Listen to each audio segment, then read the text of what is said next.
Hola, buen día, ¿cómo están? Antes de comenzar la clase, me disculpo por no haber estado con ustedes el día de ayer. Estaba un poco mal de salud, entonces me fue imposible estar en clase, pero bueno, les voy a dejar el video de la sesión del día de hoy para que puedan consultar la información en cualquier momento. Ya esta es nuestra última sesión de la clase de metodología. La siguiente semana tendrán habilitada su evaluación, que es su examen, y ya sería lo único que nos faltaría para terminar el total de su calificación. Les voy a pedir que cualquier duda, cualquier pregunta que surja sobre el tema que veamos el día de hoy, me lo hagan saber a través de correo electrónico o a través de la plataforma. Es mucho más rápido si me escriben directamente a mi correo. Esta presentación la van a tener también, se la voy a enviar a sus compañeros o quien se las he enviado antes para que la comparta con todos ustedes y tengan acceso a la información y puedan estudiar para la parte del examen.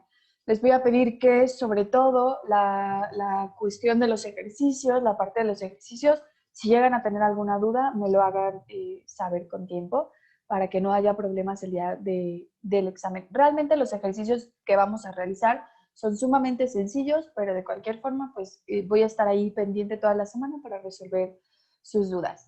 Y bueno, como parte final de lo que hemos estado trabajando, de lo que hemos estado hablando a lo largo del curso, el día de hoy vamos a hablar un poquito sobre la introducción al estudio de la estadística. Y vamos a verlo de manera muy general, nos vamos a dar cuenta de que la estadística se utiliza prácticamente en cualquier área de la vida y que podemos utilizarla para interpretar datos, que es justamente su objetivo primordial, y nos va a servir en la parte de darle forma a nuestros resultados, a lo que obtenemos en nuestra investigación científica. Entonces, bueno, como tal, la estadística es la ciencia que se va a encargar de recoger, organizar e interpretar todos los datos que obtengamos como parte de nuestro proceso de investigación. Y en la vida, todos los días somos bombardeados por datos estadísticos, en encuestas electorales, en temas de economía, en deportes, ¿no? Incluso en la calidad de los productos o la audiencia que puedan tener ciertos programas de televisión, lo hacemos o lo vemos a través de la estadística.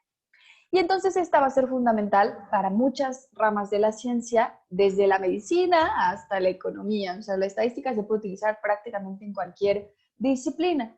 Es esencial para poder obtener, más bien para poder interpretar los datos que obtenemos a través de la investigación científica. ¿Para qué queremos nosotros interpretar estos datos? Porque a través justo de la organización y de la interpretación vamos a poder generar conclusiones que nos van a, al final, servir para generar un conocimiento, ¿no? Que se va a plantear a través de estas conclusiones. Entonces, el objetivo fundamental de la estadística es obtener conclusiones de la investigación empírica utilizando métodos matemáticos. Se pueden correr un montón de análisis o de estudios estadísticos dependiendo del objetivo que tenga nuestra investigación. Podemos hacer regresiones lineales, podemos hacer estimaciones de riesgo, podemos hacer correlaciones, podemos solamente evaluar frecuencias, podemos elegir un sinfín de modelos estadísticos dependiendo, como les decía, del tipo de estudio que estemos realizando. Entonces, la estadística nos va a servir para resolver multitud de problemas que se van a plantear alrededor de la ciencia. Nos sirve para comparar predicciones resultantes entre las hipótesis con los datos que observamos. Como predicción también de la evolución de una variable estudiando su historia o la relación que tiene esta variable con otras. Y dentro de la estadística, una parte muy importante es la población y la muestra. La población es el total de elementos, el total de este conjunto de elementos que yo voy a estudiar y son elementos que van a compartir características similares. La muestra es un subconjunto de esta población que yo voy a utilizar para realizar mi investigación. Entonces, por ejemplo, aquí tenemos un ejemplo muy claro que nos habla sobre las estrellas que hay en la galaxia. Sería imposible pensar que si yo quiero estudiar algo sobre las estrellas en la galaxia, pueda observarlas o pueda medirlas o pueda incluirlas a todas, porque son millones de estrellas. Entonces, ¿qué tengo que hacer aquí? Mi población sería las estrellas de la galaxia y mi muestra sería este subconjunto que voy a obtener, ¿no? Que voy a sacar para decir, bueno, voy a estudiar este número de elementos que es una muestra representativa de toda mi población. Entonces, justamente al número de elementos de la muestra le vamos a llamar tamaño de muestra. ¿Y cómo hago yo la definición de mi tamaño de muestra? Aplico una fórmula, un modelo que me permita saber qué cantidad del total de mi población necesito incluir en mi muestra para que mis resultados se puedan generalizar al resto de la población. Pensemos que si estamos hablando de millones de estrellas, no voy a estudiar 10 y pensar que si observo 10 estrellas, puedo generalizar mis resultados a toda mi población.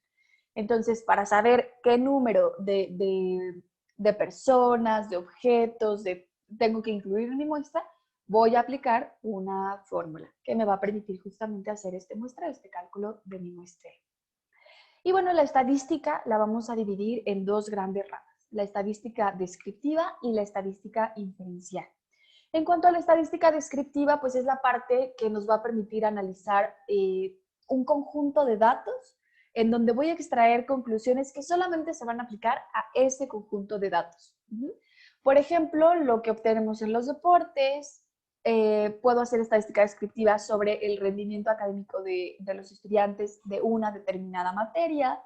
Puedo hacerlo con negocios, cuando quiero obtener las ventas que tuve en un mes o en 2 meses, pero las conclusiones que obtenga van a ser para ese conjunto poblacional.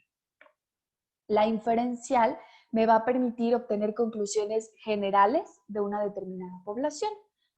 A través, como decíamos, del estudio de una muestra, de una parte pequeñita de mi población. Entonces, analiza, investiga a la población valiéndose de los datos y de los resultados que se obtienen de la muestra. Por ejemplo, cuando se quiere probar la aplicación de nuevos tratamientos farmacológicos para el tratamiento de alguna enfermedad, las proyecciones que hacen los investigadores de mercado sobre qué impacto va a tener un producto sobre una población en particular, eso también pudiera ser considerado como estadística inferencial. Y sus aplicaciones pues van a ser cada vez más eficientes en el manejo de poblaciones. Entonces, hay muchos métodos muy variados para poder realizar estas generalizaciones con los resultados obtenidos del muestreo. Lo que les decía, depende de lo que sea que queramos obtener. Si yo quiero hacer una correlación, si quiero determinar un riesgo, si quiero, depende de eso el tipo de estudio o de análisis que yo vaya a correr. Y en nuestra clase anterior hablábamos un poquito sobre variables, ¿no? ¿Qué son las variables? ¿Qué tipos pueden existir? Y nos encontramos con dos clasificaciones muy importantes, las cuantitativas y las cualitativas. De las cualitativas voy a hablar un poquito más adelante, más a fondo, pero saber que van a expresar atributos o características que no se dan de forma numérica, que no se pueden medir. Más adelante lo vamos a ver.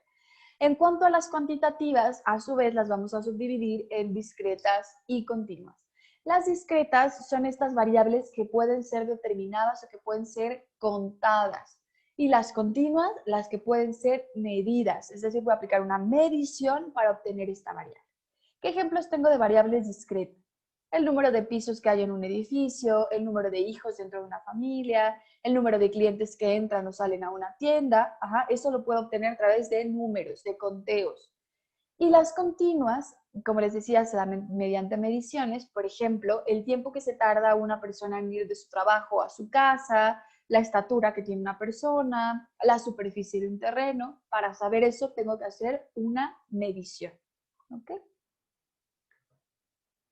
Ok.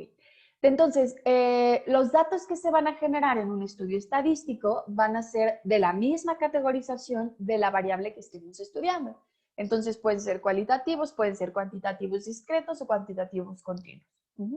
Por ejemplo, si nosotros observamos las casas unifamiliares de la zona de la ciudad de la zona sur de la ciudad de Querétaro, podemos incluir estas variables.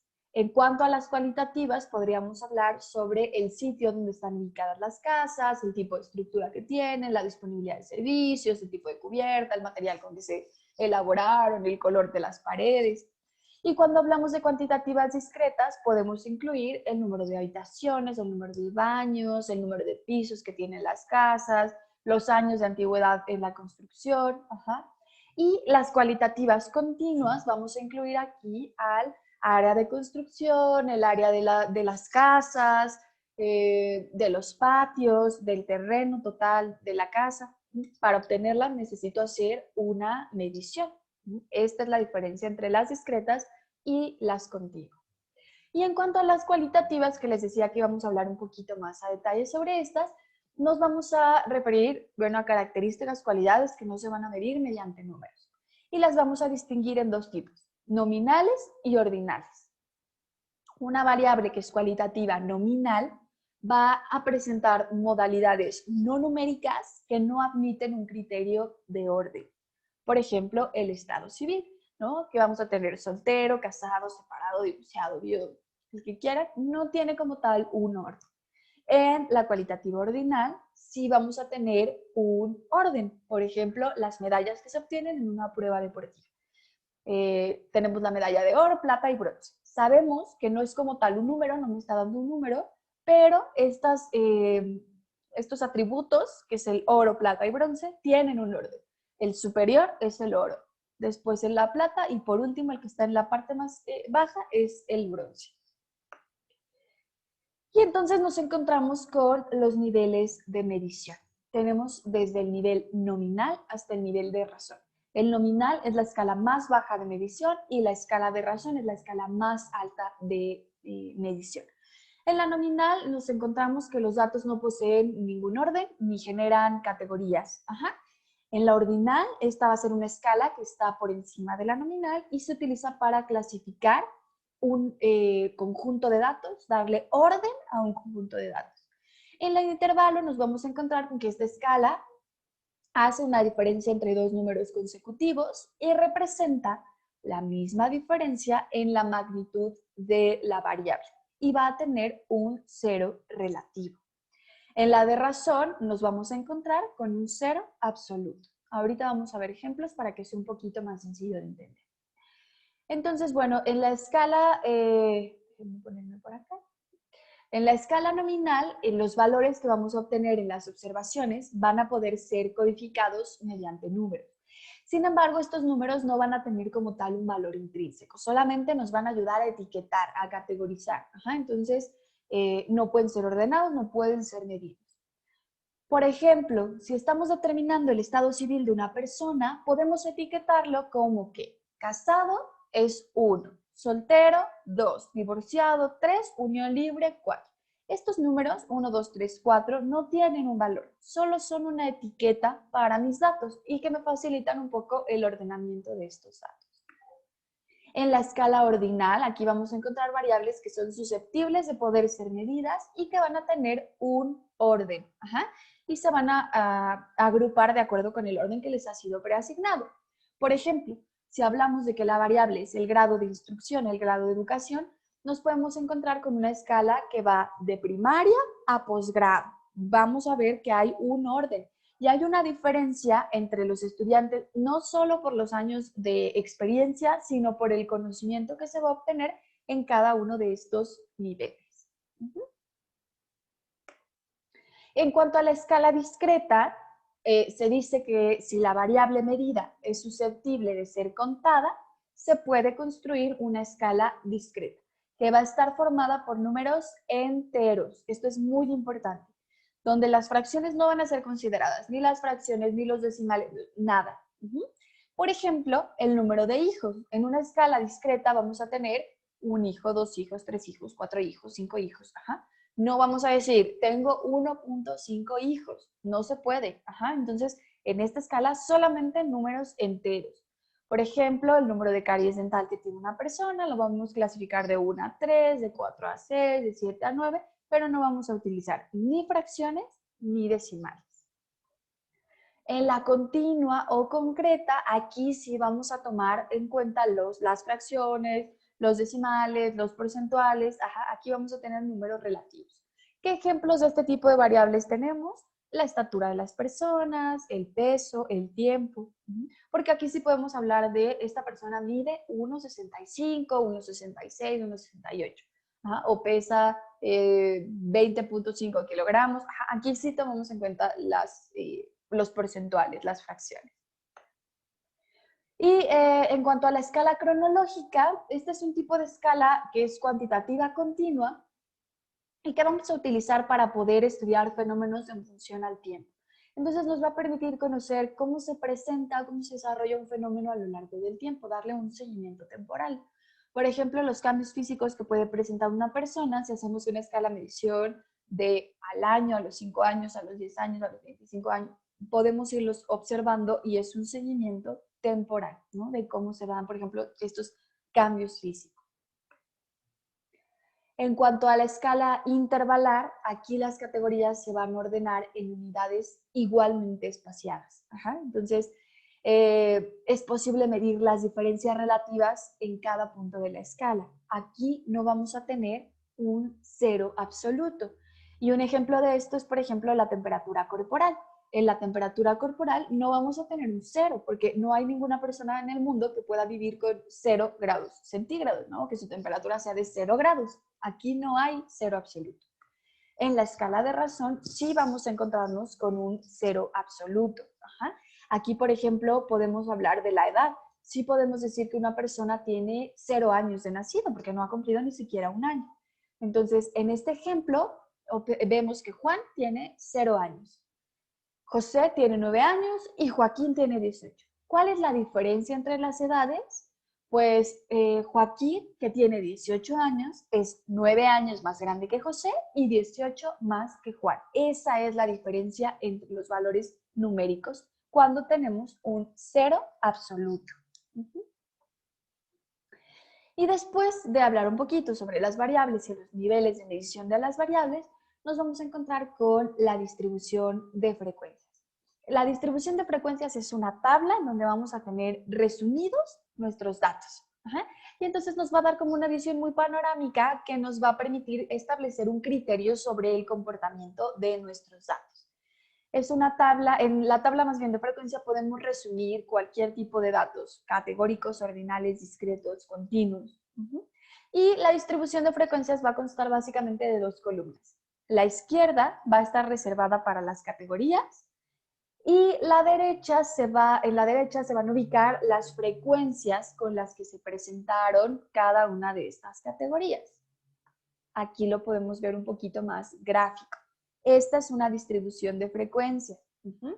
Entonces, en este estudio se habla sobre tipo de automotores que circulan en 15 minutos en una intersección de 2 calles. Como vemos, la columna de la izquierda nos presenta las categorías: automóvil, autobús, camioneta, camión, furgoneta. Y en la columna de la derecha tenemos la frecuencia con la que se presentaron estos automotores. Hubo 25 automóviles, 12 autobuses, 10 camionetas, 5 camiones y 8 furgonetas. Esa fue nuestra distribución. Es como una manera de resumir todo lo que obtenemos. Y a través de estos datos podemos generar una conclusión. En este caso podríamos decir que pasan muchos más automóviles que furgonetas, por ejemplo. Y luego tenemos el diagrama de barras o de columnas, que es un gráfico que va a constar de 2 ejes, de las cuales se va a escoger uno de estos ejes para presentar la variable de estudio de acuerdo a su distribución y el otro de acuerdo a la frecuencia que se le dio por categoría.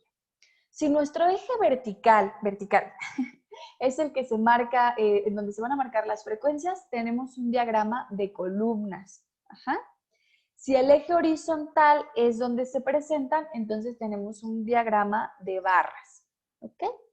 En este diagrama, la altura de las columnas o la longitud de las barras va a ser establecida por una frecuencia, por la frecuencia que se presenta el hecho en cada categoría. Por ejemplo, aquí, ¿no? Tenemos nuestra categoría en la parte horizontal y vemos que estamos teniendo las barras, ¿no? Hacia arriba. Por ejemplo, en la categoría 1, podemos ver que la frecuencia con la que se presentó la serie 1, que en este caso es la de color gris, fue de 4.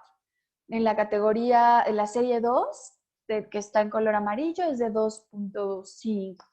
Y en la que es un color como marroncito es de 2. Esa es la frecuencia con la que se presentó cada uno de estos fenómenos, sea cual sea del que estemos hablando. Ok. Aquí viene entonces nuestra primera actividad, lo primero que van a tener que hacer. Con los siguientes datos ustedes van a elaborar una tabla de frecuencias y van a dibujar una gráfica de barras. ¿Qué tenemos que hacer? Tenemos que ubicar cuántas categorías hay en cada uno de estos ejemplos. Primero tenemos calificaciones de 60 alumnos en matemáticas, que fueron las siguientes. Vamos a ubicar cuántos números distintos hay en este conjunto de datos. Tengo 5, 2, 4, 9, 7, 4 ya se había presentado, 5 ya, entonces tengo 6, 10. Entonces, y tengo 3 también. Entonces, esas serían mis categorías. 2, 3, 4, 5, 6, 7, 8, 9, 10. Y veo por aquí un 1, entonces empezamos desde el 1 hasta el 10. Entonces, ya que ubiqué que esas son mis categorías, del 1 al 10, voy a contar cuántas veces se repite cada número. Cuántos 5 hay, cuántos 6 hay, cuántos 4, y esa va a ser mi tabla de frecuencias. Ya que tenga mi tabla de frecuencias, dibujo mi gráfica de barras. Entonces pongo mis categorías del 0 al 10 y cuántas veces se presentó cada número. Lo mismo con estos colores, que son los colores favoritos de un grupo de 50 niñas de ballet. Tengo amarillo, rosa, morado, lila, azul, rojo y verde. No sé si por ahí ubiquen algún otro color. Tengo también blanco. Esas serían mis categorías. Entonces, lo único que tengo que hacer es ver cuántas veces se repite cada color para poder elaborar mi tabla de frecuencias y después mi gráfica de barras. Les repito, si hay dudas con las actividades, por favor, háganmelo saber por vía correo electrónico. Entonces, bueno, aquí tenemos nuestra primera actividad. Después nos vamos a encontrar con otra forma de representar nuestros datos, que es el diagrama de sectores, o lo que conocemos como la gráfica de pastel. Y es un gráfico en donde se va a presentar un círculo en el cual van a haber varias divisiones o varios sectores que nos van a representar a cada una de las categorías que tiene nuestra distribución. Es un gráfico que es útil para variables cualitativas o cuantitativas discretas. Es otra forma de representar los datos. Y otra forma que tenemos también son los diagramas lineales. En este tipo de gráficos se utilizan en representación de una variable, por ejemplo, a lo largo del tiempo, estableciéndose que la variable va a estar ubicada en el eje horizontal y la otra variable en el eje vertical. El diagrama nos va a permitir observar como tendencias de los datos a lo largo del tiempo. Por ejemplo, aquí tenemos un ejemplo de la temperatura. ¿De qué temperatura se presenta? Pues se presenta de enero a diciembre. Y aquí podemos ver como las fluctuaciones de temperatura. Podemos ver que en enero baja y que más o menos agosto, septiembre es cuando tenemos la mayor temperatura del año y luego vuelve a haber una baja de la temperatura. Entonces, estos diagramas son muy utilizados cuando estamos haciendo evaluaciones de sucesos o de fenómenos a lo largo del tiempo. Es una manera muy gráfica de observar cómo se comportan nuestros datos. Y luego tenemos el diagrama de dispersión. Este es un gráfico que nos va a permitir visualizar la relación que hay entre dos variables de estudio. Una que es independiente y otra que es dependiente. Nuestra variable independiente se va a ubicar en el eje horizontal y la dependiente en el eje vertical. Y normalmente se van a presentar con valores como puntitos ubicados en el mismo plano. Y así vamos viendo el comportamiento o la relación entre variable dependiente e independiente. Y luego vamos a tener otro gráfico que es el polígono de frecuencias, que es representativo de las variables cuantitativas continuas y que consiste en un diagrama de segmentos rectos, anticuados en los puntos que se generan al ubicar en el plano a cada marca, ¿no? Es decir, a cada clase con su frecuencia. Y la variable de estudio se va a ubicar en el eje horizontal y la de la frecuencia en el eje vertical. Su principal característica es que el área que está debajo de ellos es igual a la proporcional o al total de los datos observados en nuestro estudio, ¿no? El polígono de frecuencias es otra manera de representar nuestros datos, como lo vemos aquí, en donde estamos haciendo una comparación entre las calificaciones obtenidas por este grupo de alumnos en dos materias diferentes. Y aquí tenemos nuestra siguiente actividad, ¿no? En realidad lo que van a hacer para esta semana va a ser justamente trabajar con estas actividades estadísticas. En la preparatoria de la UAT se tomó como muestra 15 estudiantes a los cuales se les registraron calificaciones obtenidas en las materias de matemáticas y geometría, a fin de realizar un estudio que determine si existe alguna relación entre estas dos asignaturas. Con los datos que constan a continuación, traza un diagrama de dispersión, analízalo y expon si crees que hay una relación. Entonces, aquí tenemos el número de estudiantes, la calificación que obtuvo el estudiante 1 en matemáticas y en estadística, la calificación que obtuvo el estudiante 2 en matemáticas y en estadística. Entonces, con estos datos, ustedes van a desarrollar un diagrama de dispersión para que podamos ver cómo se comportan estos datos en este grupo de estudio. Y luego llegamos a las medidas de tendencia central, ya casi para terminar con nuestro tema el día de hoy. Y bueno, al describir grupos de observaciones con frecuencia es conveniente resumir toda nuestra información en un solo número. Y este número suele situarse hacia el centro de la distribución de los datos, que es lo que vamos a determinar o a denominar como media o parámetro de tendencia central. Cuando hacemos referencia únicamente a la posición de estos parámetros dentro de la distribución, independientemente de que esté más o menos centrada, se habla de medidas como medidas de posición. Y bueno, hay que tomar en cuenta que hay variables cuantitativas y variables cualitativas, por lo que las medidas de posición o estas medidas de tendencia central se van a utilizar de acuerdo al tipo de variable con que estemos trabajando, lo que estemos observando. La más famosa, la que más se utiliza es la media. Obtener una media es sumamente sencillo. Es el valor que resulta de dividir la suma de todos los valores entre el total de los datos. Entonces, para calcular la media de un grupo, vamos a sumar todos los valores y lo vamos a dividir entre el total. Por ejemplo, aquí tenemos 12, 11, 9, 11, 10, 11, 10, 12, 12, 11, 13, 10, 9 y 11. Tenemos 14 datos. En la edad tenemos 14 datos. Para que yo sepa cuál es la media de edad de mi población o de este ejemplo, tengo que sumarlos todo.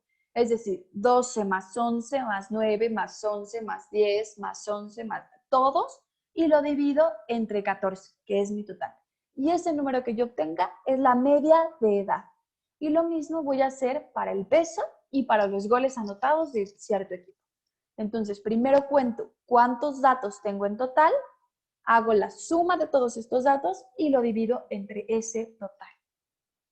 Nuevamente, si hay dudas con respecto a las actividades, contacten mi vía correo, que realmente el cálculo de la media es sumamente sencillo. ¿Okay? Y después tenemos a la mediana. La mediana va a ser el punto medio en el total de nuestras observaciones luego de que lo ordenamos. Y nos va a dejar el mismo número de observaciones por debajo que por encima. Entonces la mediana es justo lo que va a estar en el centro. Y es una importante medida de ubicación en casos de que la media aritmética no sea representativa. Por ejemplo, si yo quiero sacar la media de edad y dentro de mis datos tengo desde 2 años, que mi dato menor sea 2 años y mi dato mayor sea 80 años, la media no va a ser muy representativa porque mis datos están muy separados entre sí. En ese caso, puedo yo utilizar una mediana, porque entonces voy a tener datos más representativos. Y para determinarla es necesario que todos los datos estén perfectamente ordenados. Por ejemplo, vamos a determinar la mediana de este conjunto de datos. 21, 15, 18, 20, 16, 19. Lo primero que vamos a hacer es ordenar los datos. Como nuestro número, como nuestro grupo es impar, ¿no? Tenemos 9 datos en total, vamos a ubicar el elemento central. Para esto vamos a hacer 9 más 1 y lo vamos a dividir entre 2. Es decir, que nuestra mediana va a ser el dato que se ubique en el número 5. Tenemos 8 es el dato 1, 10 es el dato 2, 11 es el dato 3, 13 es el dato 4, 14 es el dato 5. Por lo tanto, 14 es mi mediana. Si nosotros tenemos un conjunto de datos que es par, como en este caso que tenemos 6 datos, vamos a ubicar a los dos valores centrales, que en este caso va a ser 18 y 19. Y luego vamos a hacer una media de estos dos, es decir, sumamos 18 más 19 entre 2 y mi mediana será entonces 18.5. Si nos damos cuenta, vamos a tener dos datos por encima, que es 15 y 16, más bien dos datos por debajo, que es 15 y 16, y dos por encima, que en este caso es 20 y 21. Muy bien, esa es la mediana, el dato que está justo en medio de mi total una vez que lo ordené. Y la moda es otra medida que también es muy útil para describir el conjunto de datos nominales, ordinales, y es sumamente sencillo de obtener. La moda es el dato que más se presenta en mi conjunto de datos, el que más está presente. Por ejemplo, si me piden determinar los siguientes datos, cuál es la moda, pues yo puedo ver que, a ver, el 12 se presentó 4 veces, entonces yo diría que mi moda es el 12, porque es el número que está un mayor número de veces. Ajá. Se va a repetir 4 veces. En este ejemplo, vamos, entonces tenemos 32, 30, 28, 29, 31, 33, 35, 36. Lo primero que hago es ordenar mis números en orden y ya que los tengo ordenados, me doy cuenta que no hay ningún elemento que esté más de una vez, ¿no? Solamente tengo 28, 29, 30, 31, 32, 33, 35 y 36. Ninguno se repite. Por lo tanto, este conjunto de datos no tiene moda, porque todos los números se presentan solamente una vez. Entonces, la moda es el número o el dato que se va a presentar un mayor número de veces dentro de mi total. ¿Okay? Entonces, estas son mis medidas de tendencia central. Son las más utilizadas y las más sencillas de obtener. Entonces, les voy a pedir que como parte de las actividades hagamos el ejemplo, más bien el cálculo de la media de edad, peso y goles anotados. Y que determinemos, bueno, no, porque aquí ya les estoy dando los resultados. Nos vamos a quedar solamente con la media, pero tener bien claro cómo es que obtenemos la mediana y la moda. Entonces, estas actividades que vienen aquí marcadas dentro de la presentación son las que ustedes van a subir como tarea, digamos, de esta semana, y este tipo de ejercicios son los que ustedes se van a encontrar en su examen. Obviamente también hay que hacer un repaso de toda la información teórica que vimos en nuestras clases anteriores, pero les voy a pedir que se enfoquen mucho más en cómo hacer estas actividades, ¿ok? Les vuelvo a mencionar. Si tienen alguna duda o si tienen alguna pregunta, por favor pónganse en contacto conmigo a través del correo electrónico. Y el próximo sábado su examen va a estar habilitado desde las 11 de la mañana hasta las 2 de la tarde. Entonces van a tener 3 horas para poder realizar su examen. Realmente es un examen sumamente sencillo, no van a tener mayor problema para hacerlo. Cualquier duda igual que se presente ese día, que tengan problemas para entrar a la plataforma, lo que sea, pónganse en contacto de manera inmediata conmigo. Yo voy a estar muy pendiente del correo. Y pues bueno, me dio mucho gusto haber trabajado con ustedes durante este cuatrimestre. Espero que los temas que vimos les sean de utilidad en el desarrollo de la carrera y pues que tengan una bonita semana. Nos vemos el siguiente sábado.